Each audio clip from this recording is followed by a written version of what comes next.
সামনেই দুর্গাপুজো এবং দুর্গাপুজো উপলক্ষে পাঁঠার মাংস পুজোর মেনুতে থাকবে না সেটা কি করে সম্ভব।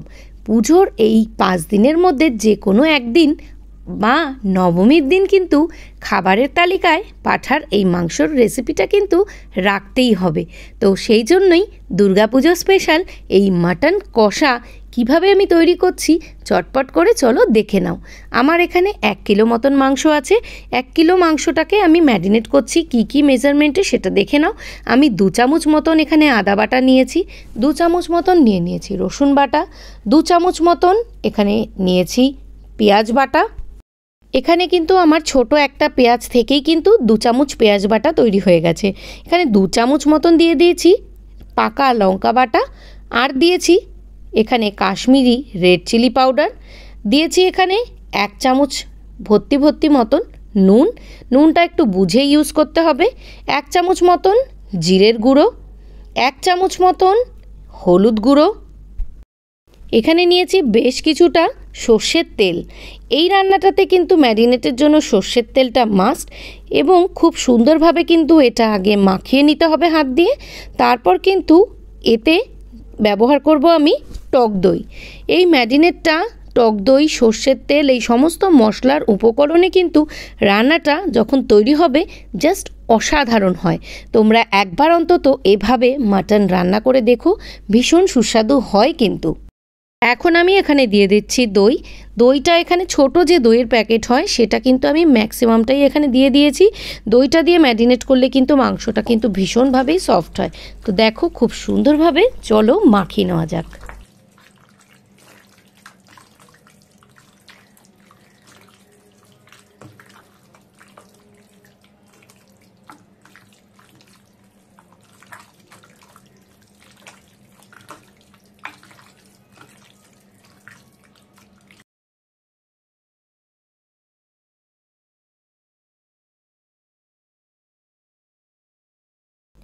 তো দেখো আমার কিন্তু এখানে মাটনটা ম্যারিনেট করা হয়ে গেছে।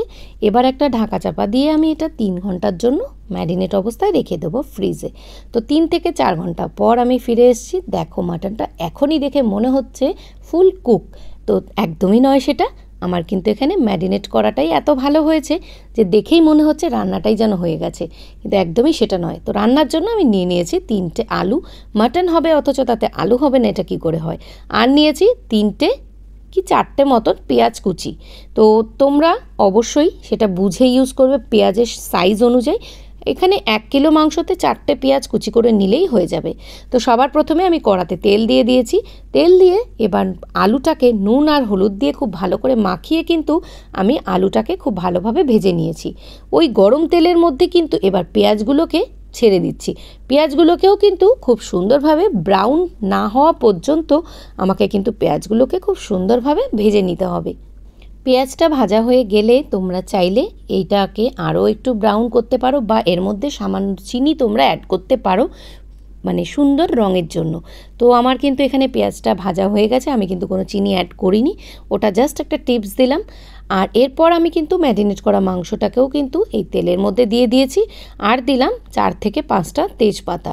এরপর এই মাংসটাকে কিন্তু খুব সময় নিয়ে খুব সুন্দরভাবে কিন্তু কষিয়ে নিতে হবে। তোমরা তো দেখতেই পাচ্ছ বেশ কিছুক্ষণ কষিয়ে নেওয়ার পর আমার মাটন থেকে কিন্তু জল বেরিয়ে এসছে। বেশ কিছুক্ষণ ঢাকা চাপা দিয়ে কিন্তু এটাকে কষাতে হবে এবং কষাতে কষাতে দেখো মাটন থেকে কিন্তু পুরো তেলটা বেরিয়ে এসছে। যখন পুরো মাটন থেকে তেলটা ছেড়ে আসবে তখন কিন্তু এটাকে আমি প্রেসার কুকারে এটাকে সেদ্ধ করব। তো খুব সুন্দরভাবেই কিন্তু জিনিসটাকে কষাতে হবে। ভিডিওটা চলতে চলতে একটা ছোট্ট অনুরোধ, যারা আজকে আমার ভিডিওটা নতুন দেখছো তাদেরকে জানাই অসংখ্য ভালোবাসা। যদি আমার এই রেসিপিটা ভালো লেগে থাকে অবশ্যই লাইক করে পাশে থাকা বেল নোটিফিকেশানটা অন করে আমার পরিবারের সদস্য হয়ে যেও। তো দেখো কথা বলতে বলতে আমাদের মাটনটা কিন্তু কষে তার কালারটা কিন্তু ভীষণ সুন্দর হয়ে গেছে। তো এখন আমি নিয়ে নিয়েছি একটা প্রেসার কুকার, তাতে সমস্ত মাটনটা দিয়ে দিয়েছি এবং তাতে অ্যাড করেছি ফুটন্ত গরম জল। 6 থেকে 7টা সিটি পড়ার পর আমার মাটনটা কিন্তু পুরোপুরি সেদ্ধ হয়ে গেছে। আর আলুটা আমি কড়াইতেই কিন্তু আলাদাভাবে জল দিয়ে বেশ কিছুক্ষণ ঢাকা চাপা দিয়ে রেখেছিলাম। আমার কিন্তু আলুটাও পুরো সেদ্ধ হয়ে গেছে, মাটনটাও আমার আলাদাভাবে প্রেসার কুকারে সেদ্ধ হয়ে গেছে। এবার সমস্ত উপকরণগুলো এই আলু আর এই মাটন খুব সুন্দরভাবে কড়াতে ঢেলে খুব সুন্দরভাবে কিন্তু মিশিয়ে নেব। তো দেখো, এবার যদি তোমরা মনে করো এটাকে আরও একটু পাতলা করতে চাও, তো তাতে তোমরা চাইলে কিন্তু সামান্য ফুটন্ত গরম জল এটাতে অ্যাড করতেই পারো। এবং সমস্ত কিছু মিশিয়ে নিয়ে তাতে আমি দিয়ে দিয়েছি 1 চামচ মতন গরম মশলা। তো তোমরা দুর্গাপুজোতে বা মহানবমীর দিন অবশ্যই কিন্তু এইরকম একটা মাটন কষা বানিয়ে পরিবারের সকলে মিলে মজা করে এইরকম একটা মাটন কষা খেতেই পারো। তো চলো, আজকে আমার রেসিপিটা এই পর্যন্তই। পুজোতে সকলে মজা করে খাওয়া দাওয়া করো, আনন্দ করো, আর সুন্দর সুন্দর খাবার বানিয়ে পরিবারের সকলে মিলে খাওয়া দাওয়া করে আনন্দ করে ঠাকুর দেখে ভীষণভাবে মজা করো। তো আমার এই রেসিপিটা কেমন লেগেছে অবশ্যই কিন্তু জানিও। চলো, আজকের মতো টাটা, সকলে খুব ভালো থেকো।